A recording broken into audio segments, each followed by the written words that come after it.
Iltimosim borki, kim mana sizlar hozir reklama qilyapsizlar, ishonchli reklama bo'lyapti. Yaxshilab olyapsizmi? Rahmat, xudoga shukur. Qayerdan keldingiz? Men Namangan viloyati Pop tumanidan keldim. Mana bugun kelganimga 4 kun bo'ldi. Bu yerda sharoitlari, mana vrachlar, medsestralar hammasi juda ham dono, shu so'z bilan davolaydigan doktor qizlar ekan. Men bulardan juda ham mamnunman. Chunki men bu yerda eshitgandim, necha yillardan men orzu qilardim, hech erisha olmasdim. Mana keldim, 21-mart kuni kelganman. Juda ham chiroyli, menda o'zgarishlar juda katta bo'ldi. Bu yerdagi xususiyatlari, mana elektrositlari, mana lavdagi vannalari, massajlari, hammasi juda ham o'rnida. Mana shu massaj qiladigan, davolaydigan medsinstra qizlarni juda ham tili shirin ekan. Men bulardan juda ham xursandman. Bu yerga kelganda hech qachon afsuslanmayman.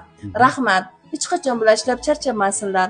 Men bu yerga iltimosim borki, kim mana sizlar hozir reklama qilyapsizlar, ishonchli reklama bo'lyapti.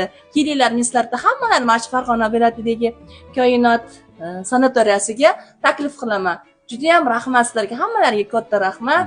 Sizlarga ham rahmat e'tiboringiz uchun. Juda yaxshi. Tashakkur.